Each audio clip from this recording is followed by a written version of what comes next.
आज एक प्रश्न हमारे हृदय में आया है, किन्हीं के द्वारा भेजा गया था हमें, वो जो हमारे हृदय में लगा कि यह वास्तव में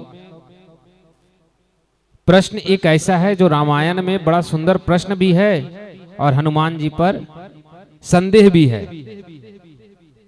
इसलिए इस प्रश्न को काटना और प्रश्न का उत्तर देना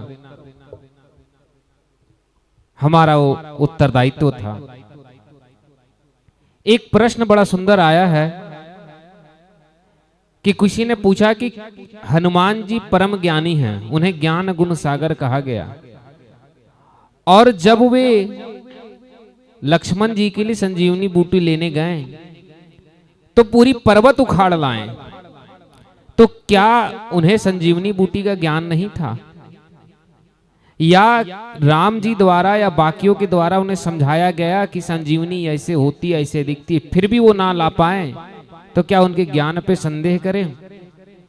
और दूसरा प्रश्न आता है उनके द्वारा किया गया कि अगर वो ज्ञानी हैं तो एक प्रश्न का उत्तर दीजिए कि जिस चीज का उपचार केवल एक वृक्ष के पत्ते से हो सकती है, उसके लिए पूरे वृक्ष को काट देना क्या बुद्धिमानी है, तर्कसंगत है? तो फिर हनुमान जी कैसे ज्ञान गुण के सागर हुए? अगर ज्ञान के सागर हैं तो उन्होंने ऐसा कार्य कैसे कर दिया?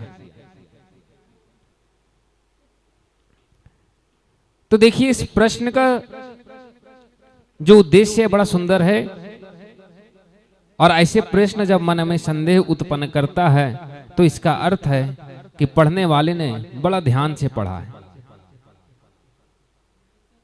जब कोई व्यक्ति किताब या किसी चीज को पढ़े तभी प्रश्न आता है।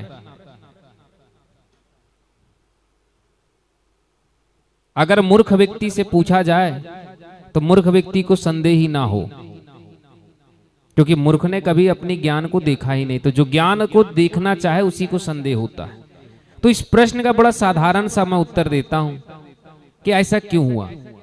भगवान जब हनुमान जी के बारे में संबोधन आता है, तुलसीदास जी महाराज करते हैं कि जय हनुमान ज्ञान गुण सागर, वो ज्ञान और गुण दोनों के सागर हैं।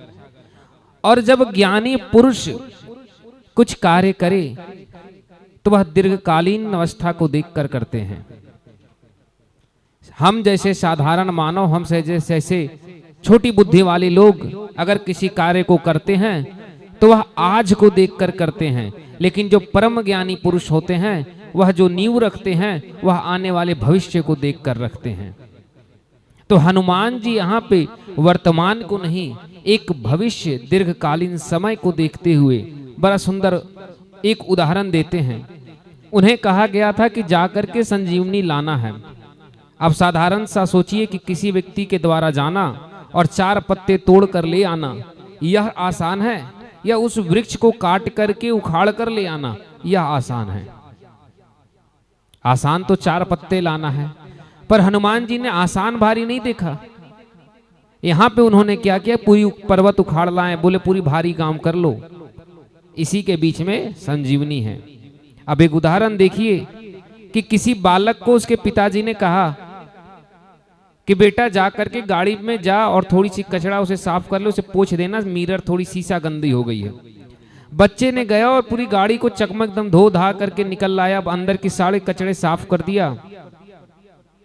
तो आप क्या कहेंगे कि हमारा बच्चा कितना अच्छा है कि हमने केवल थोड़ी सी शीशा साफ करने बोला, इसने तो पूरी गाड़ी ही सी साफ कर दी। बस हनुमान जी संसार को यही कह रहे हैं कि अगर तुम्हें काम ना समझ में आए तो काम टालो मत, बल्कि उस काम के अगल बगल जितने काम है सबको करके आ जाओ। किसी ने कहा कि घर का एक कमरा साफ कर दो, वहां कुछ मेहमान आ रहे हैं तो वो रुकेंगे, मुझे लगा कि इस कमरे में रुकेंगे, बगल में बाथरूम यूज करेंगे, उसे भी साफ कर दे, किचन साफ। फिर अंत में अगर बालक बुद्धिमान हुआ हनुमान जैसा तो वह तो पूरा घर ही साफ कर देगा, पूरी की पूरी घर ही साफ करके निकलेगा। क्यों? क्योंकि उसकी बुद्धि में एक ही चीज आएगी कि हमारे यहाँ आज्ञा मिला है कि थोड़ी सी कमरा साफ करना, मैं पूरा घर साफ कर दूंगा कि मेरे भगवान मेरे पिता पर कोई सवाल ना उठे। तो उन्होंने संजीवनी बूटी लाने बोले। हनुमान जी को लगा अच्छा इतना समय गंवाए, चलो हमें समझ नहीं आ रहा है कि हम पर्वत इसमें संजीवनी कैसे पहचाने, तो पूरी पर्वत उखाड़ के ले आए और राम जी को बोले प्रभु मैंने काम निपटा के ही आया है, मैंने काम को छोड़ा ना। और दूसरा व्यक्ति होता तो क्या करता, वह लौट करके आ जाता, बोलता प्रभु हम वहां गए तो रावण ने ऐसे छल कर दिया, पूरा हमें बताइए कि क्या क्या करना है। इस प्रकार से मनुष्य तो रात्रि भर तो आने जाने में समय ही काट लेते।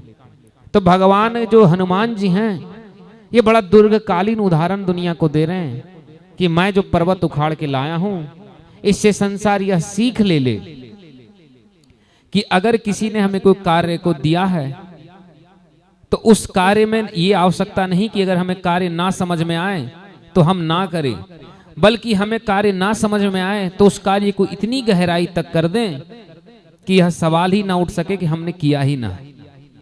ये हनुमान जी उदाहरण दे रहे हैं।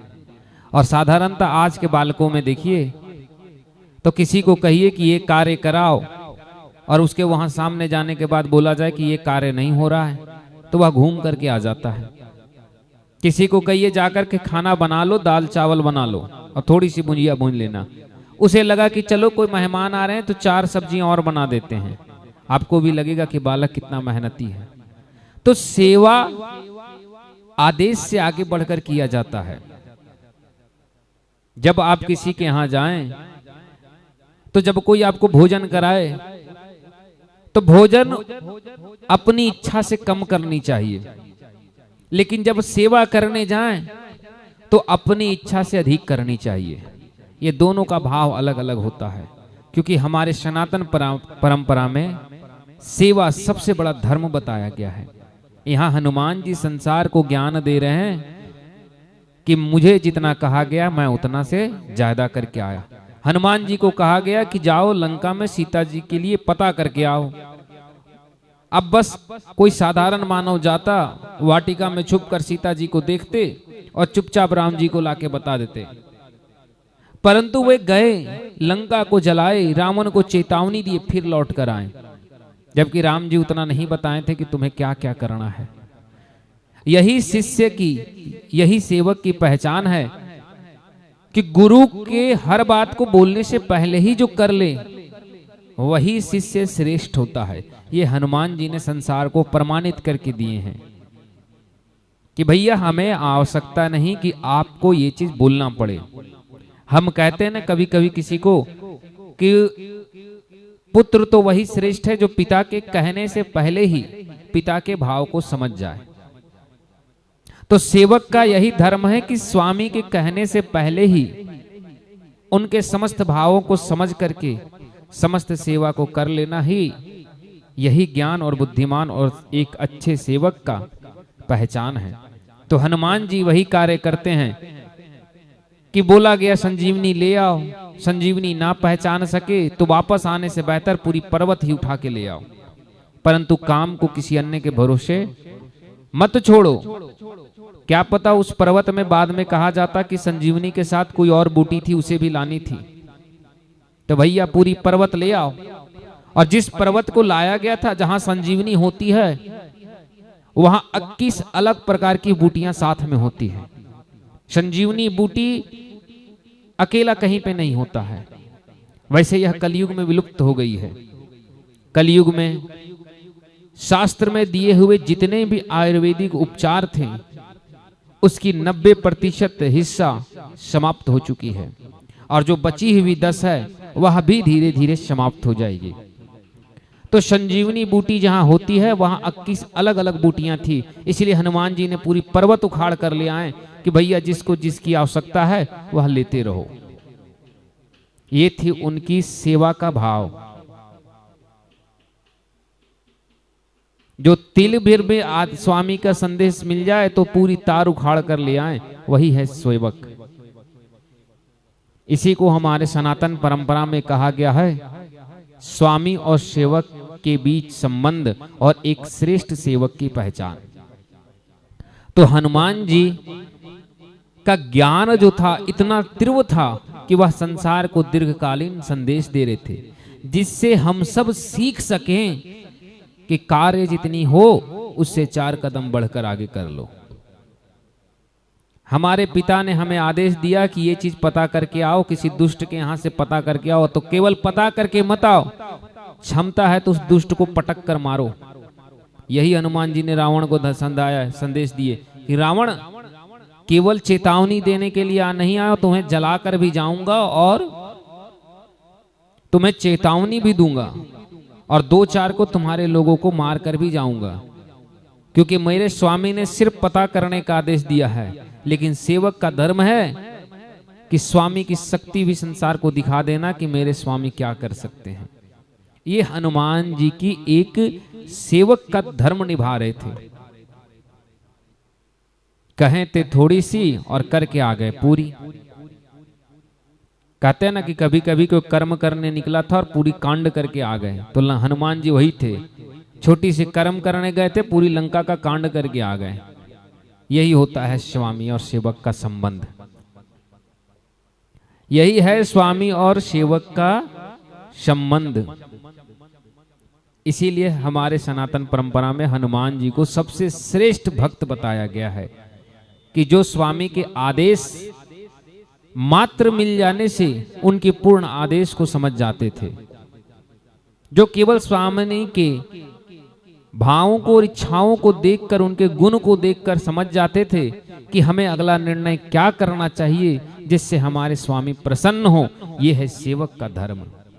तो हनुमान जी ने अपने ज्ञान के अभाव में पर्वत को नहीं उखाड़े, बल्कि संसार को एक ज्ञान देने के लिए पर्वत उखाड़े कि स्वामी और सेवक का धर्म क्या है। सेवक को स्वामी अगर 1 कदम बोले तो सेवक का धर्म है कि हम 10 कदम आगे बढ़ें।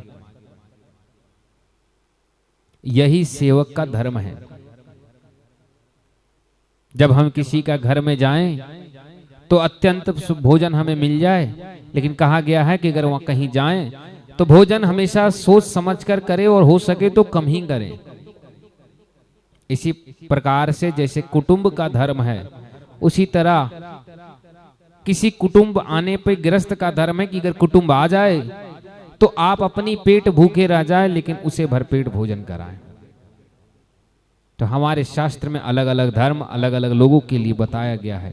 तो हनुमान जी कम बुद्धि वाले नहीं बल्कि दीर्घ बुद्धि वाले थे, अति बुद्धि वाले थे, और वे साधारण सोच वाले नहीं, वह दीर्घकालीन सोच वाले थे, क्योंकि ज्ञानी पुरुष आज नहीं भविष्य देखते हैं। वृक्ष का बीज आज बोया जाए तो 20 साल बाद फल प्राप्त होता है। उसी तरह हनुमान जी ने सेवक धर्म के बीज को तब बोया और आज तक दुनिया उसे उदाहरण लेती है कि सेवक हो तो हनुमान जैसा, भक्त हो तो हनुमान जैसा। बोलिए सियावर रामचंद्र की जय, बोलिए भक्त हनुमान की जय। ये हमारे हनुमान जी की सेवा और भक्ति का निष्ठा है, और हमें अपने हनुमान जी से सीखना चाहिए। कुछ लोग कहते हैं कि वो भगवान हैं, उनकी पूजा करना। अरे मूर्ख, पूजा से पहले सीखो। वो हमारे पिता हैं, हमारे इष्ट हैं, हमारे आराध्य हैं। अगर हम उनसे ना सीखें तो किनसे सीखें? संसार में जब आप कोई गलती करता है तो दुनिया उदाहरण देती है कि देखो तुम गधे के समान कर रहे हो। जब तुम्हारी तुलना गधे से हो सकती है तो क्या तुम अपने आप की तुलना हनुमान से करके सीख नहीं सकते? हम अपने आराध्य हनुमान से ना सीखे, अपने परम पिता परमेश्वर भोलेनाथ और श्री हरि विष्णु से ना सीखे तो किससे सीखें? सीख इन्हीं से तो ली जाती है।